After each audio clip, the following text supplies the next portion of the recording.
Okay, I think we can go ahead and start. I'm sure people will trickle in, but I think we're Go ready. ahead. I'm Okay. ready. All right. So, good afternoon, gentlemen. It's good to see you again.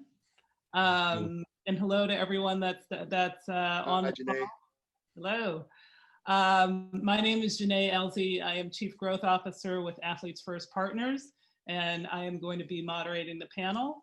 I'm going to ask Angel and John to do a brief introduction. We're going to get much deeper into your backgrounds, but just let us know who you are and who you're with. My name is Angel Lopez. I'm with the NFL Alumni Chicago chapter. I'm the director of Latino Community Liaison. And that's who I am right now. That's what I'm doing in two states, Wisconsin and Illinois. Hello, everybody. Hello, Jene. Hello, Angel. Hello, public. My name is John Pointer. I'm talking to you all from Nashville, Tennessee. Yep. I am a former NFL player. Also played Canadian Football League in Canada. I'm a graduate from Vanderbilt University. Currently, I'm assisting former NFL players with their minority small business initiatives. Fantastic. Thank you. So let's start where we always start. So this panel is something I think we all know about. This is something we all experience as people of color or minorities or black and brown people, whatever you want to call us. I think that John and Angel, I think you can probably agree there have been a lot of conversations around the topic of what is it like to be us in sports in this industry. I mean, this is, that's been a topic going on for years and years and decades, probably as long as we've been in this career. But in the last couple of months, it certainly has been an accelerated conversation. And one of the things that I like to say when people kind of ask me, what's your experience? What can we do? How do we change things? What are the barriers? Is I always like to start out by reminding everyone that, Black people, brown people, and anybody is not a monolith. We don't all come from the same experiences. So I thought we could start by talking a little bit about our backgrounds, because our backgrounds really are what inform who we are and have really informed our experience in this industry. So as an example, I grew up in Berkeley, California. I was, Berkeley is a very liberal, it's a very, mixed city that's not without its challenges for sure. But I was a competitive gymnast my entire life, all the way up through college. And so I was in a sport where there was nobody that looked like me at the time that I was doing gymnastics. So a lot of my experience was through that lens. And then once I started working in the sports industry, I worked for a lot of sports that were very similar. So I worked in tennis, golf, extreme sports. So I really look at it from that's my personal background. I worked at the NBA for several years. That was a very different experience. Obviously, seeing what these guys are doing now has been incredible at the league. But I'd love to hear kind of your background, how you got involved, how you got started in the sports industry, and just what your experience, how you showed up as a person of color in this industry. So I'm going to start with Angel. Oh, thank you, Janae.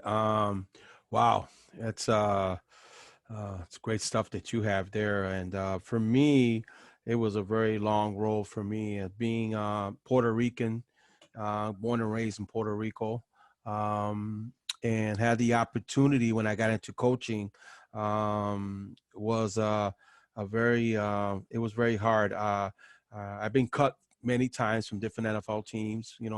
Trying to make it, even though I was very fast back then, but it was okay. It was a learning process when I got into the coaching world. A lot of people told me that, when I applied and, when I became an educator and started getting into coaching, and I took my level up and kept going up, they kept telling me that, you can't get into the collegiate world. You can't, being minority, you can't get in there.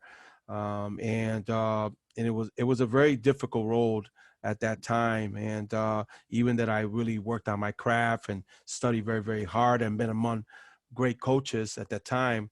But, I think that I have to give the credit where credit's due. A guy named Art Shell that really opened the wave to coaches to get into this profession. And I think that's something that I watched and learned and had the opportunity to get into the NFL minority coaching program and being among great people. And I learned a lot from a lot of great people at that time. And I think that that opened many doors for me to be at every level. And I got to grow as a coach, and I saw a lot of hardship for a lot of black and brown brothers that trying to get into the coaching world, and the struggles that I've seen. I think the minority coaching program was a start. I call it.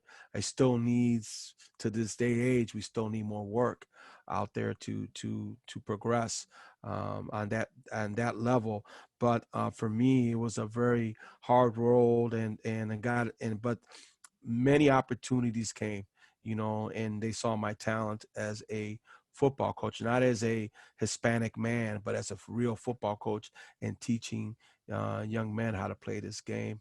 And I met a lot of, like I said, I met a lot of wonderful people, and they taught me. But growing up in Chicago was very a difficult time for me, and what I've seen in my lifetime. And I thought the doors, living in Chicago, and how I grew up, and how I progressed, not only as a young adult and a productive citizen in this country, but seeing all the other things are happening as a minority, as a Puerto Rican Hispanic man, and the growth that I had, and my parents, they were poor, and we were in a gang infested area, and but I took advantage of not only my education, and I didn't let the inner city dictate me. I dictate the inner city, and took advantage of my athletic ability, because my parents didn't have money for me to go to college. I did it on my own, because of a God-given talent, to go get my education, and became an educator, and worked on a bunch of other stuff that I my education, my master's, and all that. And through the coaching rank, at the college rank and all that, I got free education out of it, and kept expanding my education. So one thing that I've learned from the NFL was that it's a cutthroat business. And I know when you hear the vast experience that Mr. Porter has and John has, he's going to let you know how really it is. I've coached my entire life, over almost 38 years. And I've seen the business, how it is. If I say today, what's my favorite level of coaching, will be the high school level, because we don't have to deal with people who have six-figure incomes, and the pressure situation of dealing with these guys that have all this money, and you got to deal with that on a daily basis. At the high school level, we can be able to teach these kids to become productive citizens. And being a man of color, we can teach our children of today, how to progress and become productive citizen. As you know, that a lot of the kids today are growing up with cell phones, and I'm old school, so I got old school values, old school ways to really teach our kids what to do and how to do it. So I think a lot of things. I think a lot of people that have been helping me and me progressing at my age, and maybe get an opportunity to be at the level that I've been at. So, but I do appreciate it. So, go ahead. That's wonderful. I want to come back to that whole discussion of the pipeline and how you kind of get in, Right. at the ground level. So I want to come back to that. Yep. But John, let's hear your background. Hi, Jene. I grew up in the South. I grew up in the early 60s. One Mhm. of the most impressive scenes that I've ever witnessed were the men who were at the Cleveland Economic Summit. It Wow. consisted of Jim Brown. It consisted of Kareem Abdul-Jabbar, formerly Lou Alcindor. It consisted of Cassius Clay, formerly Muhammad Ali. It consisted of so many former NFL, majority NFL players. And I thought that was one of the most impressive scenes to see these athletes, these warriors who are businesslike. Um, I played linebacker. I had a chance in I graduated from high school in the mid 70s. I had a chance to visit throughout the entire South, Alabama, Kentucky, Florida, Georgia, all of these top rated SEC teams. But I also was recruited up north, Notre Dame, Ohio State, Penn State, Iowa, because if you recall your American history, right in that era, the United States fought against any further discrimination and integrated majority of the schools. So top ranked athletes had a chance to play everywhere, particularly in the South. I chose Vanderbilt. I got my degree there, then win a lot of games. And one of the things that I was frustrated is that I saw students having opportunities to get internships. I saw a lot of counseling in support of students. But we as athletes, we studied, we had to train, and then we played our games on Saturday. I was very fortunate that former Hall of Famer himself, Forrest Gregg, offered me a free agent opportunity at Cincinnati Bengals. I didn't make the cut with Forrest and his administration.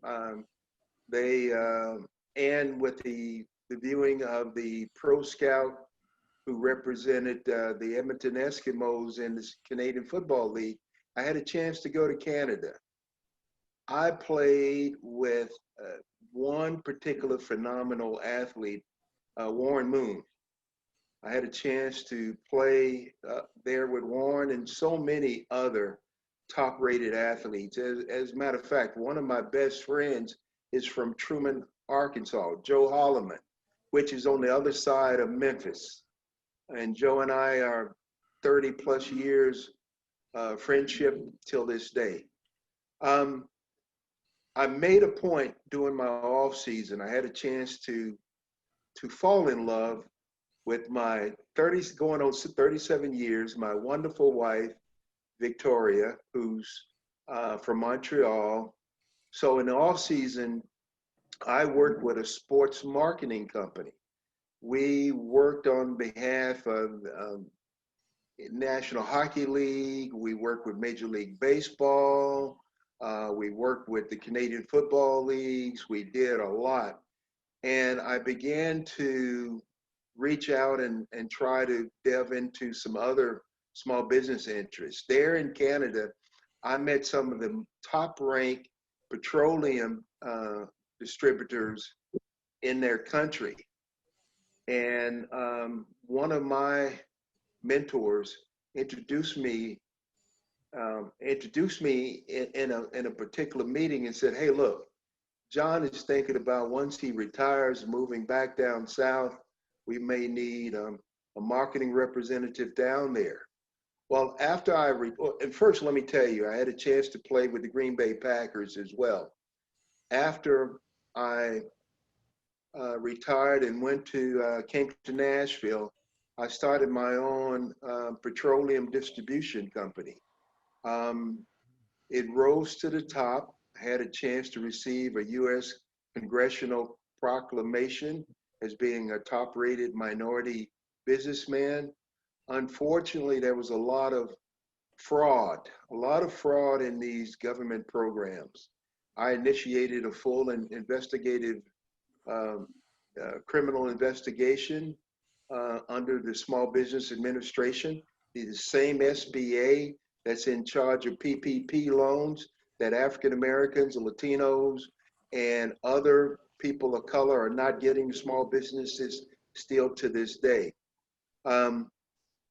The government found the investor fraudulent of stealing millions of dollars in waste, fraud, and abuse. I'm, since that time, have been an activist. I've created and owned another small business, and I've also been a top administrator serving under 2 governors in Tennessee.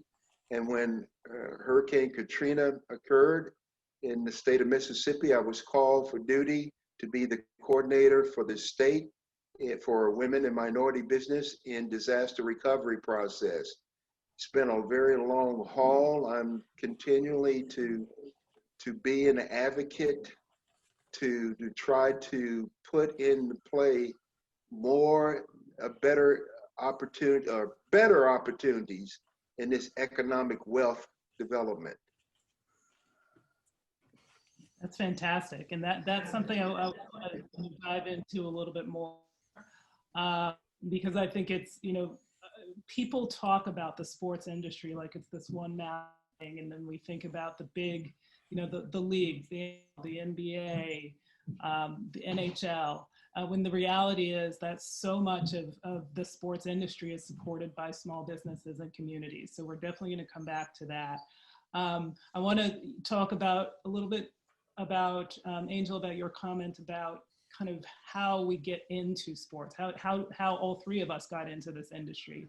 And I will let everyone in on a secret that we actually spoke last week, and we had some really great conversations. And I think one of the things I was really talking about this whole idea of the pipeline. A lot of the conversation around diversity and inclusion and what does that mean is the notion that it's not just enough to put someone, you can't just put someone on the team and have them sit on the bench. If you're not in the game, then you're really not a part of it. And that's what inclusion is. And that's what I think is missing. And that idea of how do we truly level the playing field and make it accessible to everybody? Because sports and the participation in sports is such a clear indicator of interest in sports, of having a career in sports. We need to think about what the barriers are at sort of the grassroots level. One of the things we talked about was, my personal experience being in a sport that just, there weren't a whole lot of Black people or brown people. Really, there were no minorities in gymnastics at the time that I was doing it. And one of the big reasons was because it's considered a country club sport like tennis or swimming. It's a very expensive sport. Your entire life is dedicated to it. Your entire family life is dedicated to it. And I couldn't be more proud of what I'm seeing, with Simone Biles, with Simone Manuel, with Naomi Osaka, and they're just, you have to have someone to look up to. And so the idea of having someone that looks like you in a very successful position, I think is part of the answer. In terms of expanding the pipeline, and then also making it accessible. There are a lot of sports that just are not accessible. And so can you talk a little bit about, from your experience, it's a very different experience, obviously. NFL, football is a lot more accessible, but there's still a lot of challenges. So can you talk a little bit about what you see as some of the key barriers, just even to getting into the sport in the first place, and then making that leap to a career in the sport? Well, one of the biggest things for me, the era that I grew up in, I'm 60 now. So, and, back then there was only, 3 leagues. There was the semi-professional football, there was the Canadian League, and there was the NFL. In the NFL, there's not, it's not a lot of jobs, and like I said, a lot of these guys, back then wanted to play in that league, and a lot of them couldn't make it to play in that league. They wound up playing in the Canadian league, or they got hurt and they had to play semi-pro football. That's what I played, to get my body ready to go play in the NFL or the Canadian league, to be looked at least. And one of the things that I've learned in the sport world, and especially for me being minority, is how difficult it was for me to get in the coaching world. That was, to me, was the experience I'll never forget, because what Hispanic is going to teach me how to play this game? What are the barriers that I got, that versus a white person that has been, they were handed to them. They got into a college. I'll give you an example. I went to coach at a university, and I was a grad assistant, and I was ready to coach. And I've been around the best in coaching. I learned my craft, and but they passed it up and gave it to a guy that, because his parents gave a lot of money to the university, or he has this more political situation that he can get into, versus me. I'm just a regular guy that's passionate, that want to coach this game. So it was a battle. It was really a battle for me. But I think that how we grew up, as for me, how I grew up, how my parents were, it was, for me to be tough and to keep growing my last name. It's not what I had in my pocket. It's who I am, as my credibility is who I am. And to keep going at it and fight. It's like, if you're a linebacker, right? You're a linebacker, you got to attack. You got to go after somebody. Okay. I'm a running back. I got to gain the yardage. Okay. I got to be aggressive. I got to go try to, to keep climbing. Well, that's what I was. I'm going to be attacked, or I'm going to attack. Well, I went to go attack because I wanted to grab something, no matter what. There were so many barriers behind it. I'm going to keep climbing and working very hard. So uh, education is the key. It really is. From what where you're coming from. Education is the key. And some people say, oh, well, you can have all the education in the world, but you're still, you're Hispanic.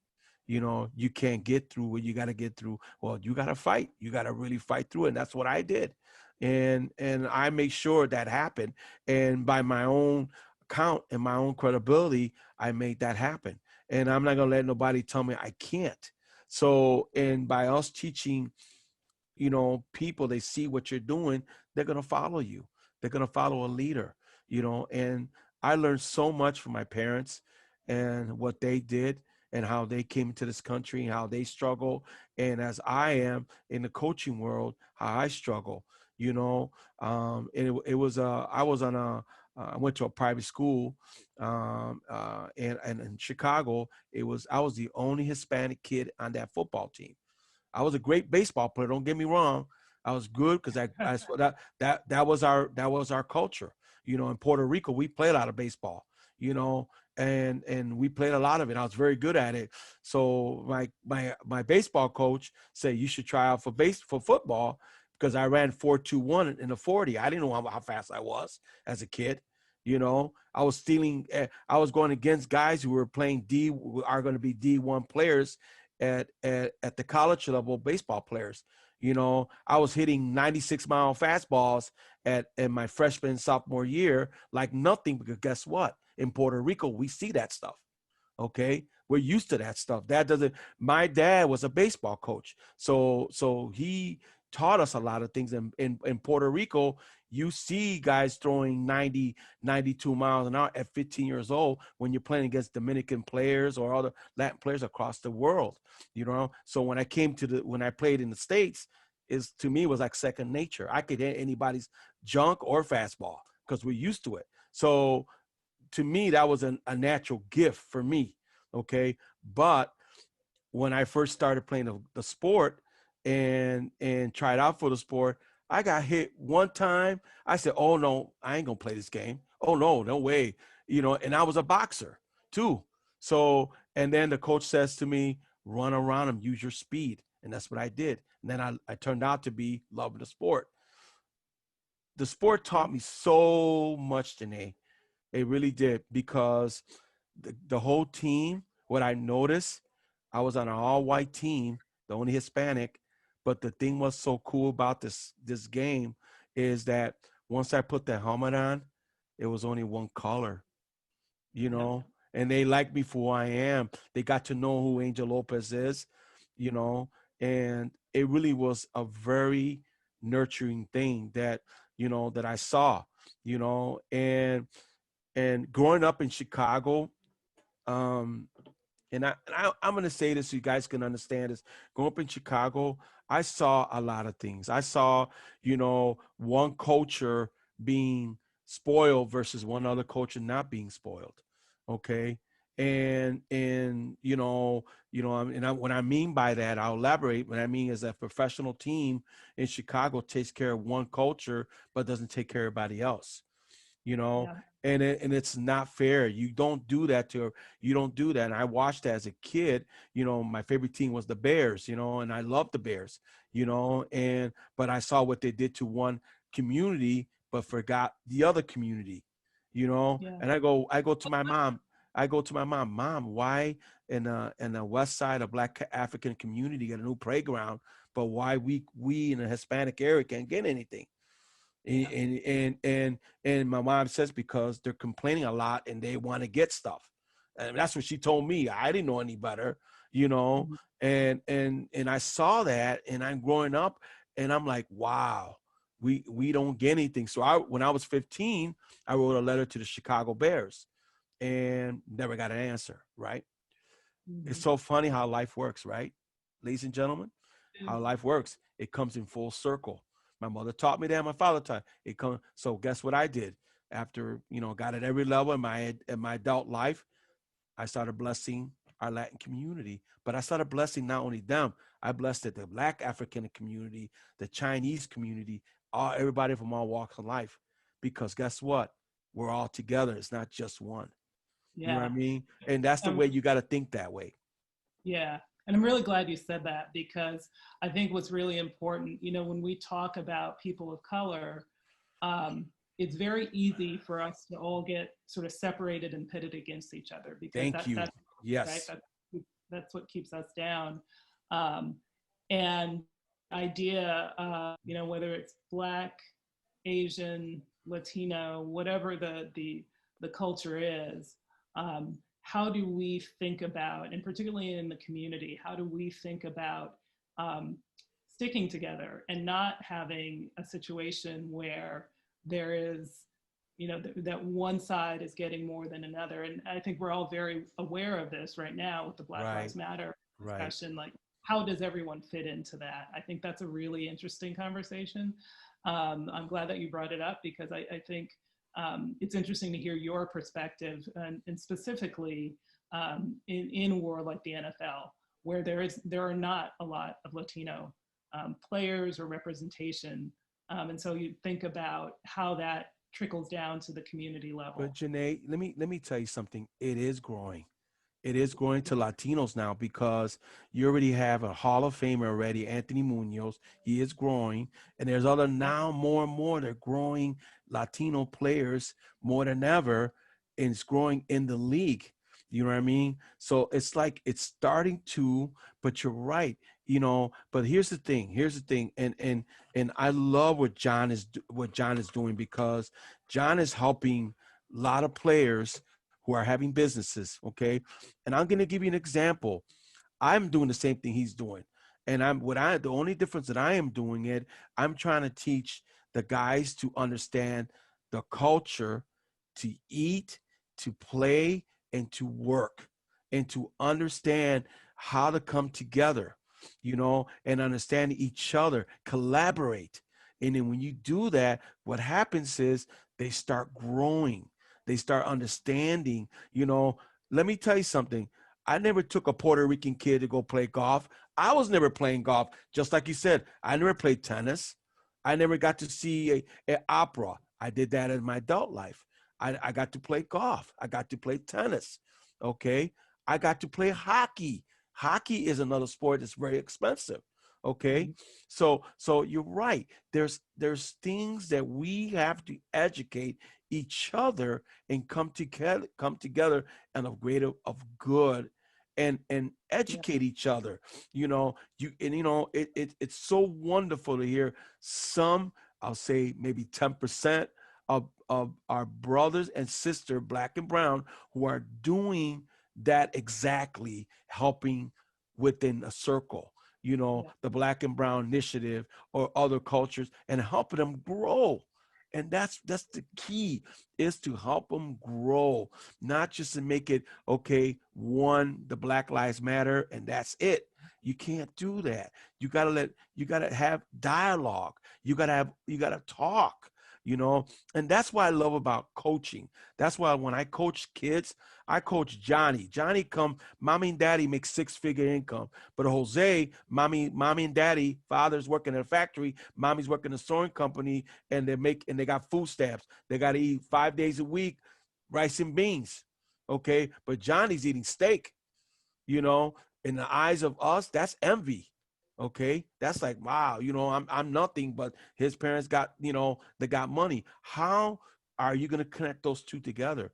And that's what I like about the sport that I do, because I put everybody together to get to know everybody, understand everybody's culture.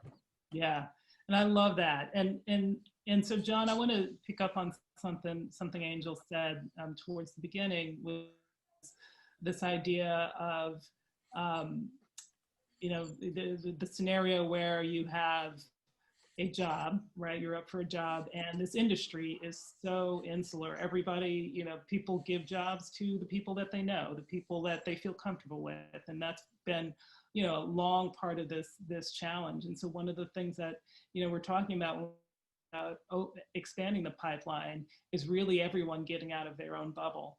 And so, you specifically having a lot of experience in small businesses, can you talk a little bit about kind of how that notion carries across the small businesses? Because, it's not every day where people thinking about businesses, women-led businesses, particularly in this industry. And so how do you think about this?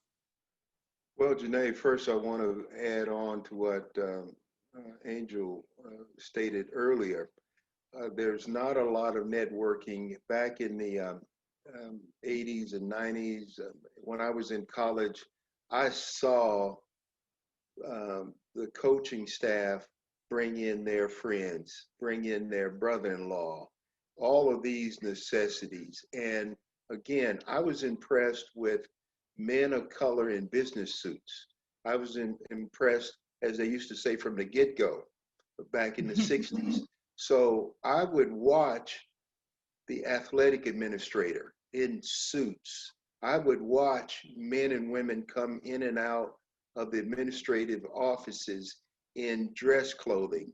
So now that after I came back and started my own petroleum distribution company, and therefore had to lose it because I became a United States federal whistleblower, a real live federal whistleblower. And because the federal government did not financially restitute me, I had to go and make a living for me and my family. One of the things I looked at,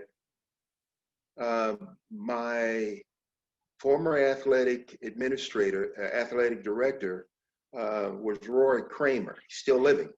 Roy was, or Coach Kramer, was the SEC commissioner there in Birmingham. So with me living in Nashville, 2.5-hour drive to go and visit Coach Kramer. Coach Kramer wanted me to come and be an administrator for the SEC. I thank them so very much, but I wanted to be closer to Nashville. So I ended up accepting a position that only had NCAA grant monies. I was assistant to the commissioner of the Ohio Valley Conference, the OVC.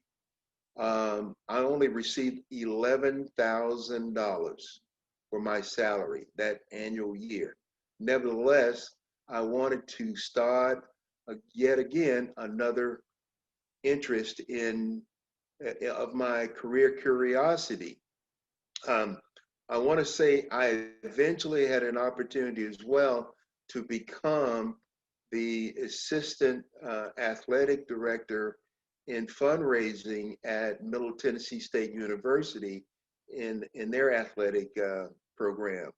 Getting back to your question, there needs to be more of an assertive networking system under the NCAA, NFL, NBA, WTA, and all of these other various professional organizations to emphasize men and women of color can have opportunities to come in and consider coaching or being in a professional administrative position. And I'm all for that. Yeah. I mean, I think one of the things that I certainly remember when I came into this industry, my first job was at Fox Sports, and that was back when they had just launched the regional networks. Now, I knew nothing about what that even meant. I had no clue of what sports television was. I didn't know what acquisitions, program scheduling, those are the first two jobs that I had. And I think one of the things is just simply not, just if people don't know about the opportunity, they can't really dream about it. And so the idea of having, mentoring is big for me. It's a big personal area of mine. It's something that I really enjoy doing because, when we came up through this industry, certainly from my perspective in sports media, there weren't a whole lot of women and there weren't a whole lot of people of color. That has changed and it's changing. But when you think of, okay, now that we're all at where we are in our careers, what is the one thing that we can do? And that's give access. And that's really helping understand. I love the idea of networking. And I think part of that is letting people see what is out there. I mean, there are so many different jobs in this industry that people would never even think of. And if you don't know about it, then you can't really even have a path. I love that point about networking. I think it's really important. So let's Jene, talk about, yeah. Jene, I didn't answer anything about small business because I wanted to separate as far as my life experience in sports administration. Yeah. Straight to the point about women and minority business development, I think it's a necessity. I think it's very important that student athletes need to know, and they need to understand that their name coming whether from a small college or coming from a major university, they're going to be identified for the next 50 plus years on this earth. They've got name recognition. They can always go home, as well as major networks, social media. And the key to, if they have interest as really being a true entrepreneur, utilizing their names and implementing opportunities. Without a doubt, I know for a fact that insurance companies, the car business, all of these glamorous major corporations want the top athlete, be it college or professional athletes, to come and work for them. Why? Because of name recognition. My quest, what I'm trying to do current day, is letting male, female understand you've got name recognition. And if you play pro football, you have better financial assets. I'm not talking about how much money you have in the bank. I'm talking about you probably have better credit. You probably have more an affiliation with financial advisors. Yeah. You understand the critical analysis that a bank or a government or state agency that's interested in funding your small business, you are there. You have more of an opportunity than the average American of color.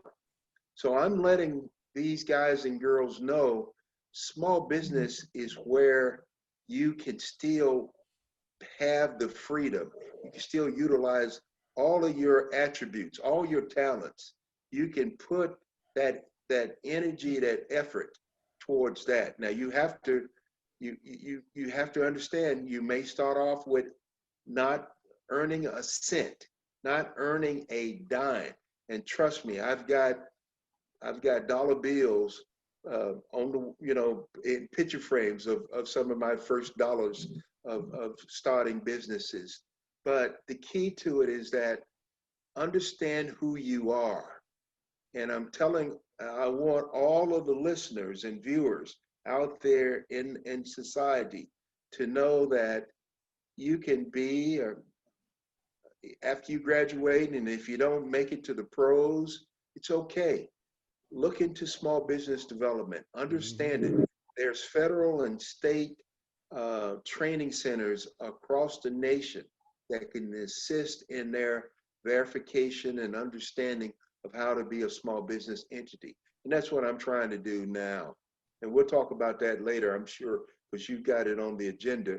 But I wanted to, again, separate that. Now, if you've got, and I want to add this to it, if you've got the tenacity and you make the greatest popcorn flavored popcorn, then go to your high school, go to your college, go to, if you're close to a protein, and to see if you could make sales or service in supporting your popcorn or your grandmother's best baked pie.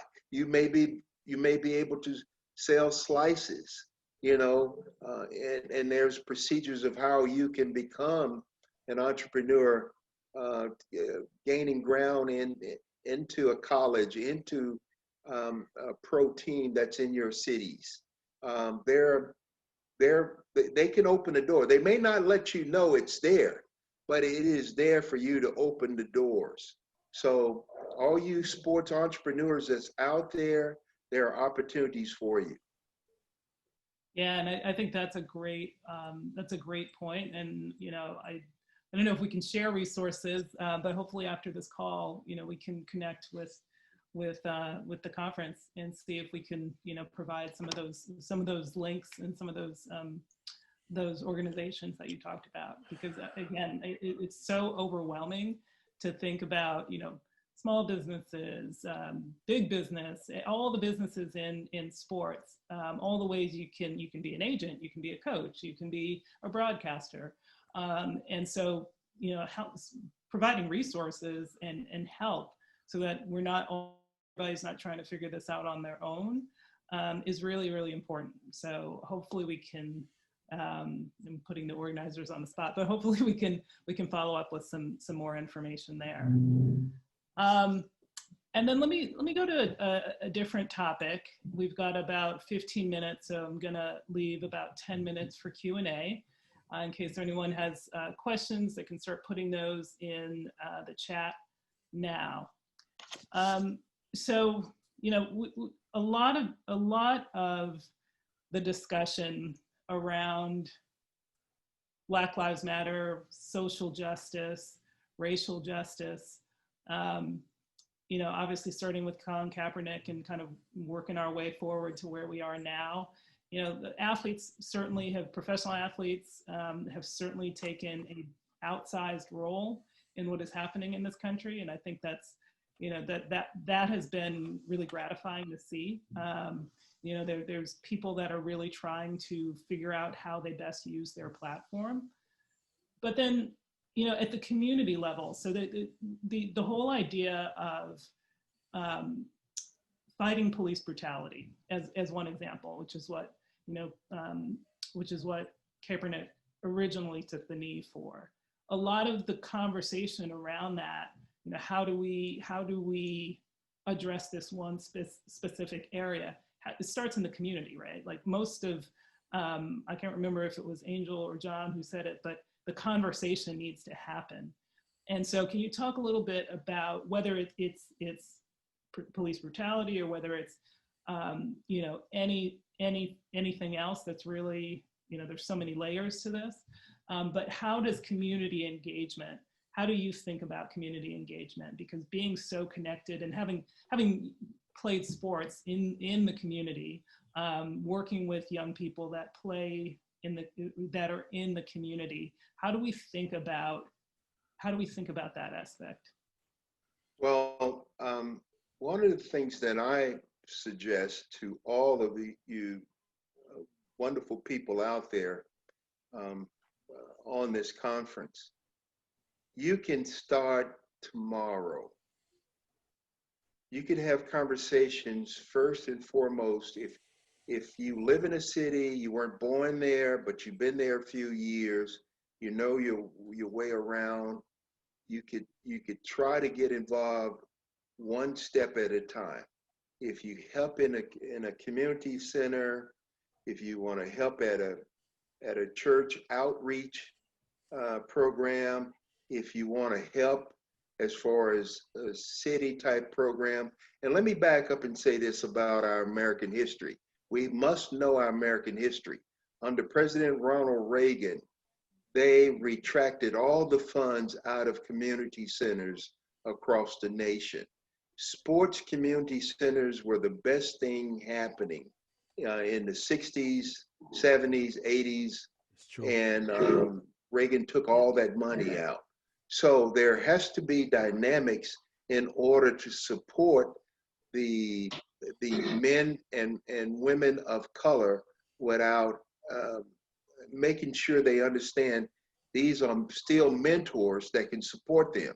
Yep. Now, a relationship with the police department, I think that you have to, there needs to be dialogue with not just the police chief. There needs to be dialogue with, I'm sure without a doubt, there's a Latino, there's Black, networking associations involved, and try to reach them in not necessarily downtown, not in metropolitan cities. Meet them in the communities and just say, hey, look, I grew up in this neighborhood. Yep. What can I offer? I have adult men and women who remember me playing, and they've told their children in the neighborhoods and their children in their families about me. How can I utilize my name of service?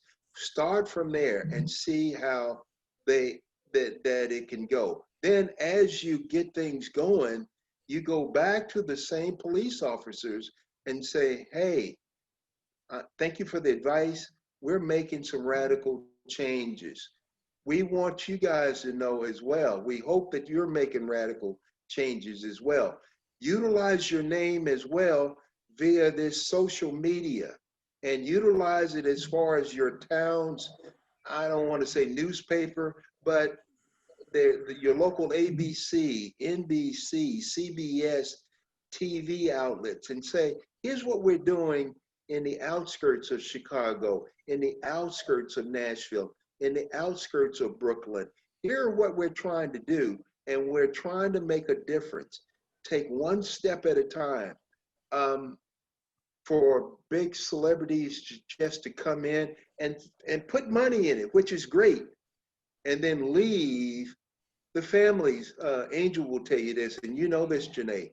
The families within that community will know, oh, this is just a handout. Thank you very much for the handout, but hasta la vista, baby. Yep. And Jene, I think that if you show that I don't live here, but I'm still going to be in touch. I'm still going to send a text. I'm still going to send an email. I'm going to make a phone call to find out what's going on.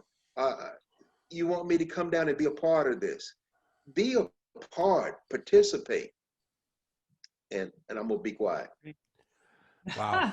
Wow. That was actually deep, man. I got psyched thinking about that. I'm glad you talked about that because actually I am doing that now as we speak. Being with the NFL alumni Latino community liaison, I actually doing that as we speak.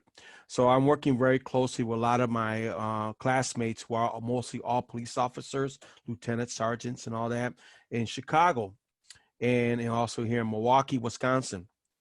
And one of the things that I've started, and I'm glad you mentioned that, Mr. Porter, John, there, that the key thing is to bring people together of all walk of life. So I do what's called, I start with the young people first before I hit the parents. I try to inspire the students and to teach them how to build character. And when I do that, I try to talk about how could we come together, and how could we as individuals can be leaders. Well, self-discipline, have some control, bring integrity to yourself, all these things that we can bring people of color. So this is what I'm going to tell you what I've did it. So in Chicago, we have what's called the Colombian Festival, and we have close to 35 police officers who are Latino. We do a football camp, what's Colombian football camp, and we have white officers come in there, and we let the white officers get to know the kids, okay, and just to sit down and talk to the kids, dialogue, make them understand. I live here, I live. This is what I've done. What we're trying to do is we're trying to have dialogue. That's the number one thing you gotta have is dialogue and understanding that each community policing, you know, is the key is make them feel comfortable in the community. And right now, this time is not happening. And I'll say one thing that John mentioned. The key thing in our community is we need growth, economic growth. And what I mean by that is having all these boys and girls club, having all these. I'm a boys and club guy. I came from that. At that time was our boys. Just to let you know, it wasn't boys. It wasn't called. Sorry about my age, but that's what it shows. But anyway, but in those days, the club really made a difference. Okay, and we need that in our communities. Instead of taking funding away from them, put funding back into the hood, if you want to call it, into the community, and start helping these parents that are struggling with their children. Okay, and then educate the children and help them grow.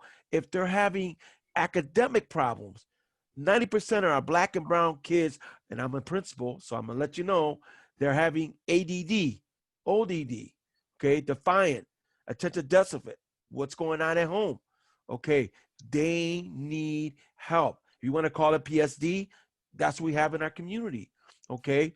Now, policing need to be educated on those things. Community policing is a very key. Back in the day I grew up, the cops used to walk in the neighborhood, and they, my mom would give him a sandwich, of officer friendly there, or a sandwich or something. Thank you for coming by the neighbor and walking. That was back in the day. I'm talking about in the 70s. Okay, they used to do that all the time. I knew the guy from the police officer from the back in the day because I saw him every day walking the beat. Okay, these things have to happen again. These things you have to be in the community to understand the community. Okay, you have to understand who we are as people and the struggles we're going. Not everybody can go to college. Okay, not everybody can go to the D1 school or all these schools. I like what John said. Listen, when I was a kid, okay, and I'm gonna take you back, I used to fix Stingray bikes from Schwinn. I was making $2 an hour fixing that. Okay, and I was fixing everybody in the bike in the neighborhood. By the end of the week, I already had almost 25 bucks in my pocket. Okay, so that was entrepreneurship in those days for me. That's how I got to learn to run my own business at a young age. Okay. We need to bring that back. We need to teach our kids of color, okay, we understand you're having difficult time educating. We understand that mom and dad didn't go to school. Now that means mom and dad didn't go to school. I'm not going to go to school. So I'm going to go gangbang, or I'm going to go prostitute my body at 13 years old. We lost our children. Okay. Yeah. We lost our kids. And today's parenting is mom and dad already lived it. Their kids are living it. Okay. So we as adults who played or a coach, been at every level, we don't coochie cool them. We don't give them, put it this way. We do not put a Band-Aid on a community. You put a blanket on the community. Okay. Oh, yeah. That's how you do that. Yeah. I love that. I love that idea. So we've got about 2 minutes before we're kicked off the call. So I just want to, I don't think we're going to have time for questions, but I'd love to just, kind of close with, with one thought. There's been some wonderful advice, wonderful stories, but just, if you can kind of sum up in one sentence, 1 or 2 sentences, what you're going to be focused on, and what you're thinking about as we kind of head into whatever this post-pandemic world is going to be.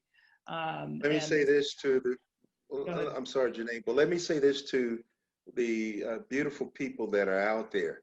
You can make a difference. Yes. You one person at a time. Don't look around.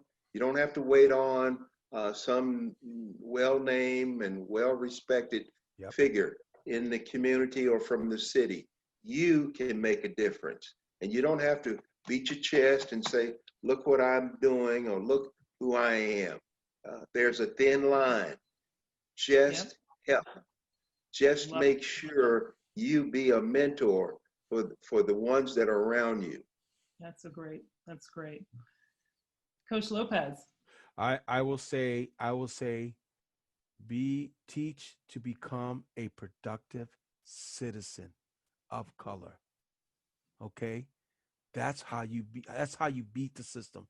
Be productive citizen. That's what I want you to be. That's my word to you young people out there. Love it. Thank you. All right, gentlemen, our hour is up. This was a wonderful conversation. Wow.